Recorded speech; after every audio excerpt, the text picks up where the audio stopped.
بسم الله الرحمن الرحيم. معكم أحمد حمدي من قناة أحمد أوفا.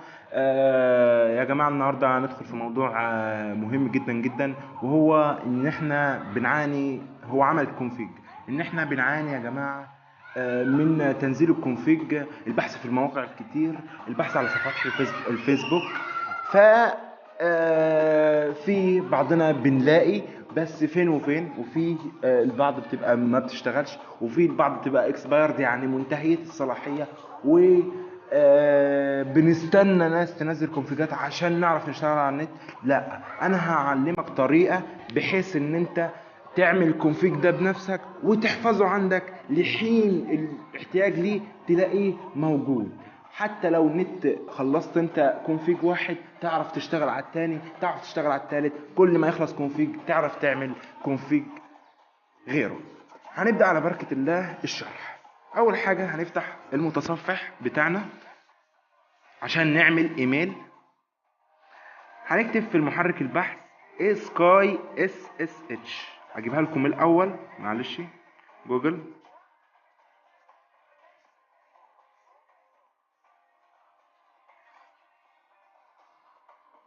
هنكتب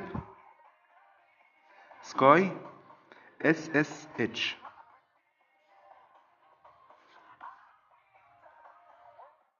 ندخل على سكاي SSH. فتح لنا الموقع يا جماعة. هنختار انضف واحسن واسرع بروكس اسرع ايميلات. يا ريت تعملوها يا امريكا يا اليوروب، اللي هي المانيا وفرنسا وجيرم و وانجلترا و اللي هي في اوروبا عموما. ندخل على مثلا على SSH امريكي. ندخل على country list دي اللي هي مكتوبة. خلاص دخلنا في الامريكي، تمام. نعمل سيرفر ليست. يا ريت يبقى الكندا، لان كندا الايميلات بتاعتها سريعة جدا وحلوة. ندخل على ال SSH لكندا، السيرفر ليست. نيجي هنا بقى لعمل الاكونت بتاعنا. نكتب في الخانة دي اي اسم احنا عايزينه للايميل. مثلا هنكتب احمد اوفا جي مثلا، او احمد اوفا. رقم الباسورد زي ما انت عايزه 345 543 مثلا. هنعمل هنحط الرقم اللي قدامنا ده 86362. هنعمل كرييت زي ما انتم شايفين. خلاص عمل لنا كده اكونت بسرعه جدا. خلاص احنا كده عملنا الايميل. ناخد الايميل ده كله ننسخ الاول اللي هو ده لحد كم، تمام، ونحفظه عندنا مثلا في الميموريز.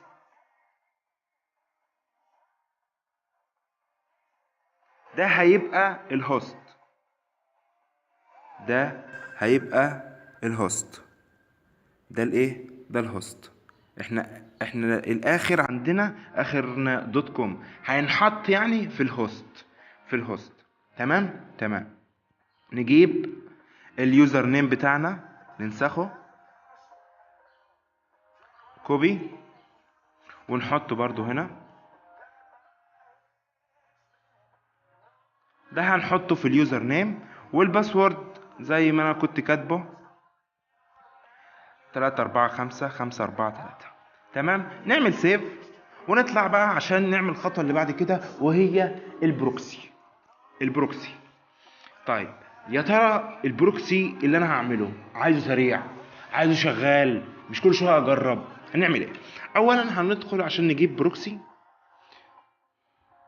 ندخل على جوجل،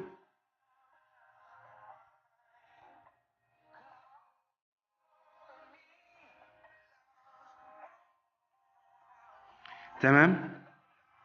هنكتب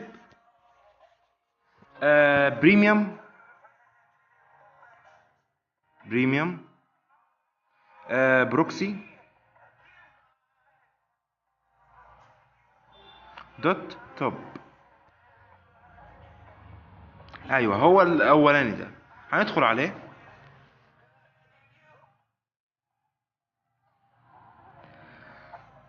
جاب لنا لستة بروكسيات هنا، هنختار اللي هي تخصنا، اللي هي في البورت 8080. هنضغط على الخانة اللي فيها، الخانة الفاضية دي اللي فيها اللي فوقها كلمة بورت، واللي بتهمنا اللي هي 8080، ونعمل سيرش. كده هيجيب لنا اي بروكسي خاص ب 8080 اللي احنا عايزينها. اهو شايفين انتوا في الجنب البروكسي واخرها 8080، كله زي كله كده. تمام. نيجي نعمل ايه بقى؟ نيجي رايحين ناسخين الصفحة من اول بروكسي فيها لحد تحت. اخرنا 100 بروكسي، اخرنا ان احنا ننسخ 100 بروكسي. انا كفاية هكتفي ال 80 بروكسي دول، هكتفي بال 80 بروكسي ونعملهم كوبي. طيب ده كله بروكسي، طب انا عارف ايه اللي شغال وايه اللي مش شغال. نعمل ايه بقى؟ هندخل على موقع تاني اسمه شيكر فري، شيكر دوت فري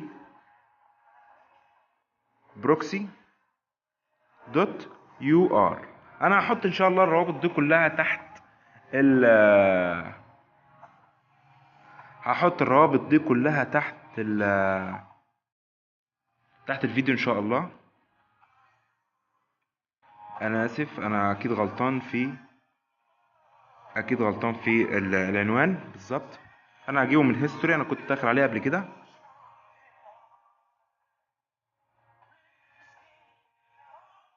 اهو هيفتح لنا الموقع اهوت. هنضغط على شيك بروكسيز، هننسخ اللي احنا عايزين، اللي احنا عملنا له كوبي من البروكسي كله من الواقع اللي فات، ونعمل بيست. نسخنا، نعمل شيك بروكسيز. هو بقى هيبدأ يفحص البروكسيز ويقول لنا ايه اللي شغال وايه اللي مش شغال. اي حاجة مكتوب جنبها ديد يبقى ده مش شغال، واي حاجة خضرة يبقى مكتوب جنبها في الاول اهوت وركس يبقى ده شغال. تمام. فلنفترض ان احنا مثلا هنختار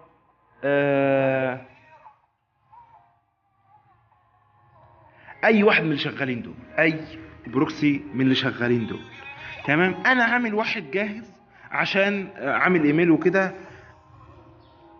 طيب ماشي. انا لسه عامل واحد قدامكم دلوقتي، فانا هكمل عليه عشان الشك بس ما ياخدكوش. مثلا هننسخ اللي هو الكندي ده. هناخد الكندي نعمل له كوبي،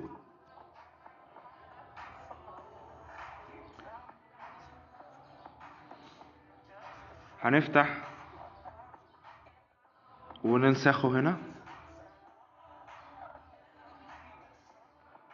وما ننسوش طبعا 80 اللي هنحطها في برنامج الحائن. اصلا احنا بنشتغل دلوقتي كله على برنامج الانجكتور. تمام. ونعمل سيف. طيب خلصنا. نفتح بقى برنامج الانجكتور. انا متصل عليه دلوقتي، فانا هعمل ستوب. معلش، قبل الموضوع لازم البايلود برضو. البايلود اهم حاجة، البايلود. انا كنت ناسخ برضو البايلود اهوت، فهناخده وهحط لكم ان شاء الله كل روابط والبايلود. هحط لك البايلود تحت الفيديو ان شاء الله. نعمله كوبي وناخده في المكان اللي احنا كنا بنحفظ فيه الحاجات بتاعتنا اهوت. هناخد مسافة وننسخ البيلوت هنا ونعمل سيف. نيجي بقى البرنامج بتاعنا الانجكتور. هعمل ستوب، هعمل كلير سيتنج زي ما شرحنا في المرة اللي فاتت. هنعمل كلير لللوج برضو، نضغط على لوج ونعمل علامة المهملات دي. خلاص كده هو اتمسح، كده مفيش نت شغال.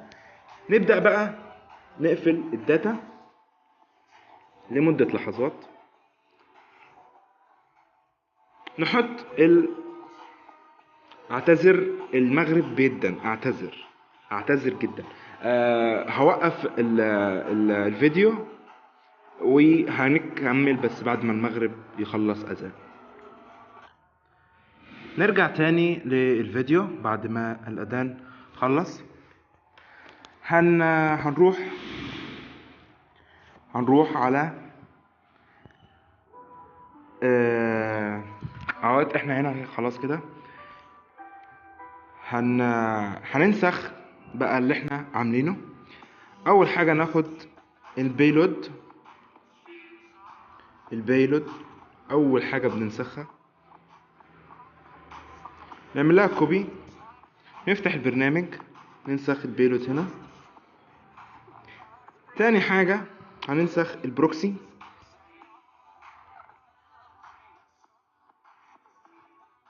كوبي من غير ال80 ونحط البروكسي هنا. انا اسف، نحط البروكسي هنا ونكتب ال80 احنا بايدينا هنا ونعمل سيف.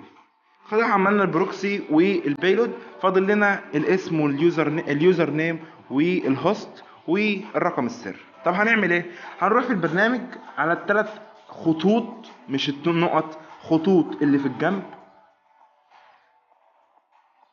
هنجيب SSH setting، هنفتح ايوه SSH host، ده اللي هنحط فيه الهوست بتاعنا. طيب نروح، كنا كاتبين جنبه هوست اهو عشان نعرفه بس، لحد كوم طبعا، وكوبي ننسخه هنا. اوكي، بعد كده البورت نكتبه 443. اوكي، بعد كده اليوزر نيم نجيبه برضو من الحفظ اللي احنا كنا عاملينه لحد هو هيبقى كله طبعا كوبي، ونحطه في اليوزر نيم وبيست واوكي. والباسورد كنا احنا عاملينه كام؟ 345 543 ونعمل سيف. خلاص عملنا سيف وعملنا كل حاجة كده. نرجع نفتح الداتا،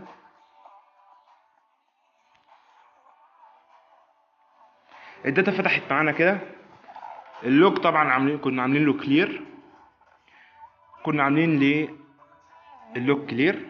تمام، نعمل ايه بقى؟ هنضغط على ستارت. ضغطنا على ستارت، هو لسه بيحاول ان هو يتصل. زي ما حضراتكم شايفين يا جماعة، اتصل معانا من دقيقة. ليه؟ البروكسي بتاعنا شغال، اليوزر نيم والباسورد شغالين معاك. بقى حسب في حاجة ممكن لازم اقولها، اليوزر نيم والباسورد اللي انت كنت جبتهم دول ليهم مدة معينة، بيبقوا مكتوبين وانت بتسجل اصلا. يعني وانت بتختار السيرفر من كندا او يونايتد ستيتس او فرنسا او انجلاند او سنغافورة او اي حاجة، بيبقى كاتب لك مثلا ده متاح لمدة 3 ايام، البروكسي التاني ده متاح لمدة 7 ايام. هو اغلبهم بيبقى من 3 ل7، مفيش اكتر من كده. تمام، زي ما حضراتكم شايفين كده خلصنا الفيديو. نفتح النت تاني عادي خالص، هنلاقي النت شغال معانا. ندخل على جوجل، السرعة جميلة جدا. وكده نبدأ نكون وصلنا لنهاية حلقتنا النهاردة، واستنوني في فيديوهات جديدة. متنسوش السبسكرايب واللايك بليز عشان استمر في اللي انا بعمله. والسلام عليكم ورحمة الله وبركاته.